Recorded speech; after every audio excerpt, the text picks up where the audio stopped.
का सिलसिला अगर बात करें तो ये अभी जारी रहेगा। अगर राउंड बढ़ते रहेंगे और निश्चित रूप से ये जैसे जैसे आगे बढ़ेगा वैसे वैसे प्रत्याशियों के आगे पीछे का सिलसिला जारी रहेगा। लेकिन 1-2 बजे के बाद अगर बात की जाए तो ये आंकड़ा सटीक सामने आ सकता है। वैष्णव जी बिल्कुल बिल्कुल सही कह रहे हैं रजा आप, क्योंकि लगातार हम जिस तरह से देख रहे हैं, अभी कुछ देर पहले ही देखा गया था नई दिल्ली से बांसुरी स्वराज जो थी वो जो जिस तरह से चुनावी रुझान सामने आए थे वो इस चुनावी रुझान की रेस में पीछे नजर आ रही थी, लेकिन फिलहाल वो भी आगे बढ़त बनाती हुई अब नजर आ रही है। वहीं अगर अब यूपी की बात की जाए, क्योंकि राजनीतिक दृष्टिकोण से काफी महत्वपूर्ण राज्य है यूपी, 80 लोकसभा सीटें, यहाँ पे सर्वाधिक सीटों वाला राज्य है, तो ऐसे में यूपी में भी देखा जा रहा है कई सीटों पर। बिल्कुल अभी तक अमेठी में अभी तक जब से शुरुआत हुई, मतगणना की शुरुआत हुई, स्मृति ईरानी आगे चल रही थी, लेकिन अभी किशोरी लाल शर्मा आगे बढ़ते हुए बढ़त बनाते हुए दिखाई दे रहे हैं। तो ये रेस अभी जारी रहेगी, चूंकि ये अभी शुरुआती रुझान है और इसमें आगे बदलाव होते रहेंगे। बिल्कुल ये देखने वाली बात होगी कि कौन इस बार किसको कितनी टक्कर दे पाता है। लेकिन अगर बात की जाए, देखिए 2019 के चुनावी परिणामों की बात की जाए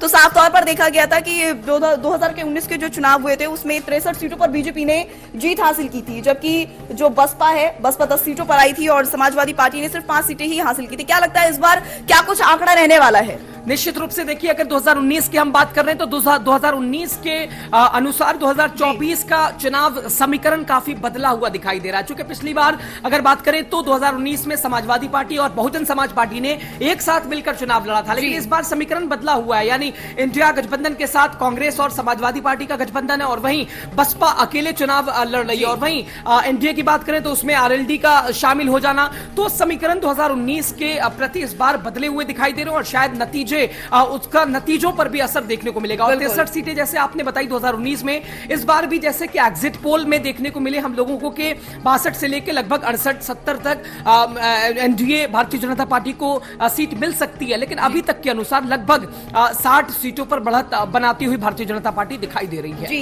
लेकिन लगातार इस तरह के कयास लगाए जा रहे हैं, क्योंकि महा इंडिया गठबंधन इस बार विपक्ष के तौर पर बड़ी मजबूती के साथ चुनावी मैदान में है और लगातार चुनावी रुझान जो है वो आपकी स्क्रीन पर आ रहे हैं। लेकिन जिस तरह से 2019 के मुकाबले 2024 में समीकरण बदला है, जहां पिछली बार देखा गया था 2019 के चुनाव में सपा और बसपा एक साथ थे, लेकिन इस बार समाजवादी पार्टी जो है वो कांग्रेस के साथ है। कुल मिलाकर महा इंडिया गठबंधन कड़ी चुनौती देने के लिए इस बार बीजेपी को चुनावी मैदान में है। लेकिन देखने वाली बात होगी कि इस बार बदले समीकरण कितना बदला हुआ रिजल्ट लेकर आते हैं, क्योंकि लगातार पिछली बार जैसे देखा गया था कि 63 सीटों पर बीजेपी ने जीत हासिल की थी, सिर्फ जो समाजवादी पार्टी है, समाजवादी पार्टी 5 सीटों पर ही जीत हासिल कर पाई थी और कांग्रेस ने सिर्फ 1 सीट पर ही खाता खोला था, जिसमें कांग्रेस की सोनिया गांधी जो थी उन्होंने रायबरेली से जीत हासिल की थी। अब देखने वाली बात होगी कि इस बार महा इंडिया गठबंधन में कांग्रेस को कितना फायदा होता है। लेकिन अगर बात की जाए उत्तराखंड की, तो उत्तराखंड में भी बदले मिजाज देखने को मिल रहे हैं। यहाँ पर भी 5 लोकसभा सीटों पर बीजेपी आगे नजर आ रही है। क्या कहा जाए इस पर? निश्चित रूप से उत्तराखंड की बात करें, दिल्ली की बात करें, दिल्ली की 7 सीटों पर भारतीय जनता पार्टी आगे चल रही है। उत्तराखंड में इससे पहले 2014-2019 में भी भारतीय जनता पार्टी ने पूरी यानी 5 सीट क्लीन स्वीप किया था बीजेपी ने, और इस बार भी अभी तक के आंकड़े के अनुसार भारतीय जनता पार्टी उत्तराखंड में भी बढ़त बनाती हुई दिखाई दे रही है। और अभी तक जितने भी बीजेपी के प्रत्याशी हैं, वो अलग टिहरी की बात करें, गढ़वाल की बात करें या फिर नैनीताल उधम सिंह नगर की बात करें, सारे बीजेपी के प्रत्याशी आगे बढ़ते हुए दिखाई दे रहे हैं। और निश्चित रूप से ये तो तय है कि आज का सूरज देश के लिए, हमारे भारत देश के लिए बड़ा ही महत्वपूर्ण है, बड़ा ही अहम है, और ये सूरज किसी के जीवन में प्रकाश का काम करेगा और यही सूरज किसी के जीवन में आज अंधकार फैलाने का काम करेगा। निश्चित रूप से तैयारियां दोनों ओर भले ही चल रही हैं, मिठाइयां दोनों ओर बन रही हैं, लेकिन देखना यह बड़ा दिलचस्प होगा। और उसके लिए चूंकि अब हमने 44 दिनों का इंतजार किया, 19 अप्रैल से अभी तक का इंतजार किया, और निश्चित रूप से अब एक दिन का हमें यह इंतजार करना पड़ेगा और शाम तक ही निश्चित रूप से स्थिति साफ हो पाएगी कि किसकी सरकार बनी और किसने कितनी सीटें हासिल की। और यह तो बड़ा महत्वपूर्ण है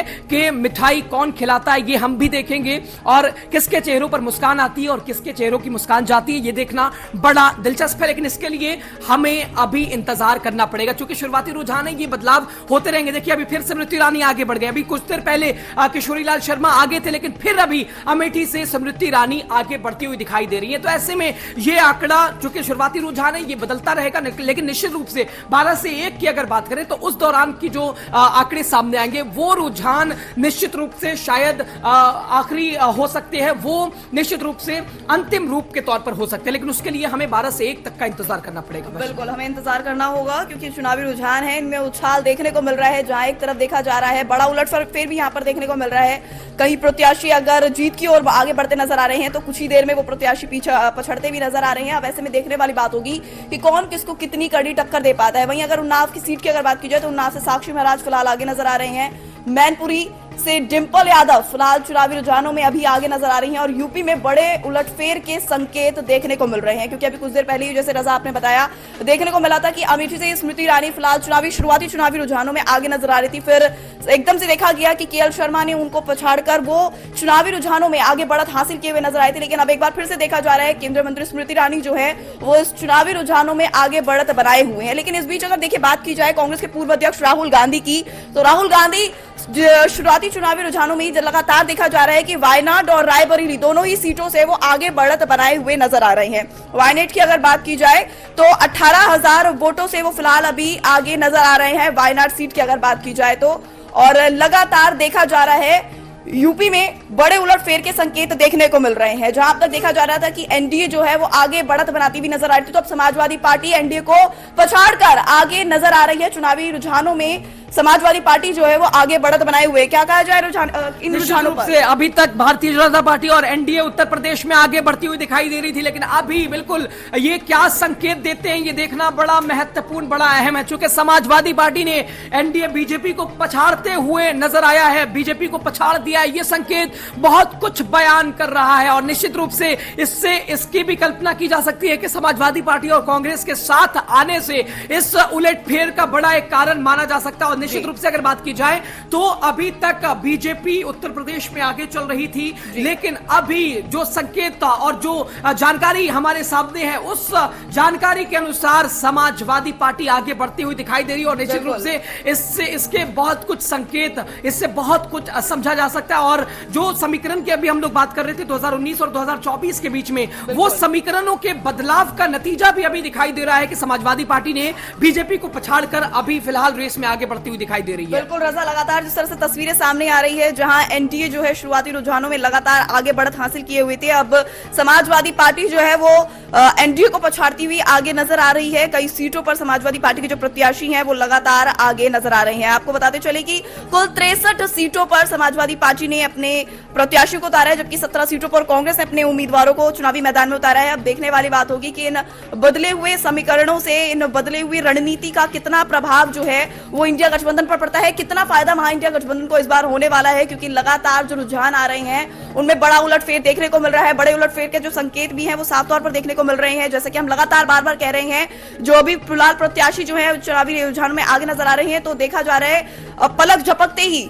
वही प्रत्याशी चुनावी रुझानों में पीछे भी नजर आ रहे हैं। तो कुल मिलाकर जो बड़े उलटफेर की जो ये स्थिति है ये चुनावी रुझानों में बनी हुई है। अलग अलग सीटों से ये जानकारी सामने आ रही है। वहीं अगर बात की जाए राष्ट्रीय राजधानी दिल्ली की, तो फिलहाल मौजूदा वक्त में राष्ट्रीय राजधानी दिल्ली में 5 सीटों पर कुल मिलाकर बीजेपी अभी आगे नजर आ रही है। वहीं अगर उत्तराखंड की बात की जाए तो उत्तराखंड में फिलहाल बीजेपी जो है वो आगे बढ़त बनाए हुए हैं। हालांकि ये जो उनकी बढ़त बनाना है ये कितना बरकरार रह पाता है, ये कितना सटीक साबित होता है, ये तो फिलहाल धीरे धीरे ही पता लगेगा, क्योंकि अभी फिलहाल शुरुआती चुनावी रुझान है, तो ऐसे में भी कुछ कह पाना सही नहीं होगा, जल्दबाजी होगी, देखने वाली बात होगी। वहीं अगर आपको बताते चलें कि मैनपुरी सीट की अगर बात की जाए तो यहां से अभी डिंपल यादव भी फिलहाल आगे नजर आ रही हैं। कन्नौज से अगर बात की जाए तो यहां से अखिलेश यादव चुनावी रुझानों में आगे नजर आ रहे हैं। कुल मिलाकर सैफई परिवार के 5 चेहरों को चुनावी मैदान में उतारा गया है। क्या लगता है सैफई परिवार के जो ये 5 चेहरे हैं कितना अच्छा रिजल्ट इस बार दे पाएंगे लोकसभा चुनाव? निश्चित रूप से, चूंकि अगर नेताजी की बात की जाए, उनकी बनाई हुई राजनीति और उनका बनाया हुआ समीकरण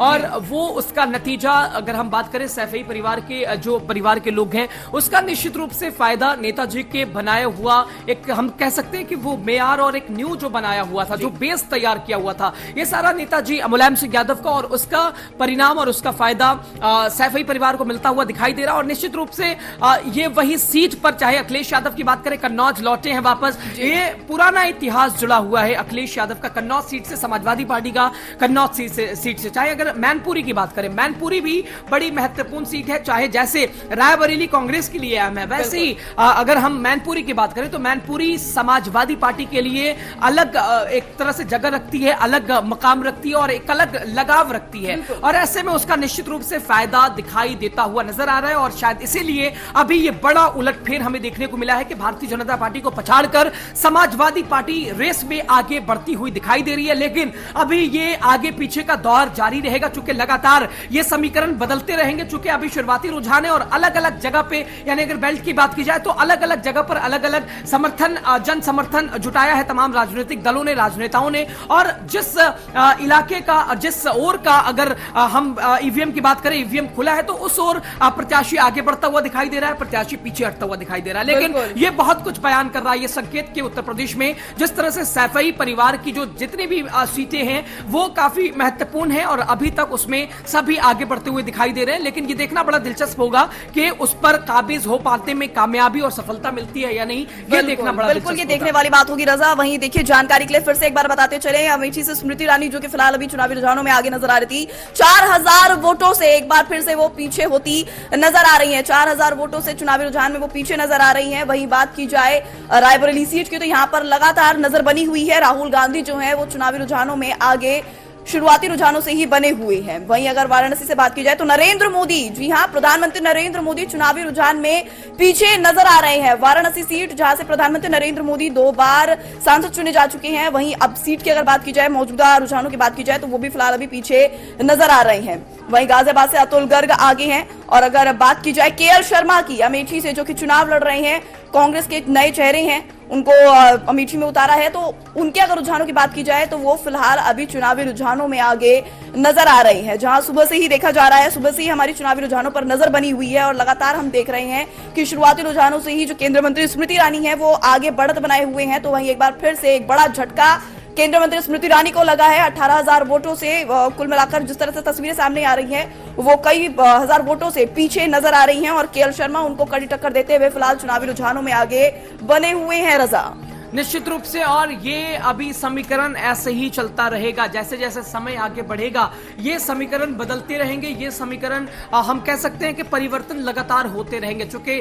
अभी तक के जो रुझान सामने आए हैं वही रायबरेली से राहुल गांधी फिलहाल आगे चल रहे हैं और जब से अगर शुरुआती रुझान के बीच वहीं रायबरेली से राहुल गांधी अभी तक आगे चलते हुए दिखाई दे रहे हैं।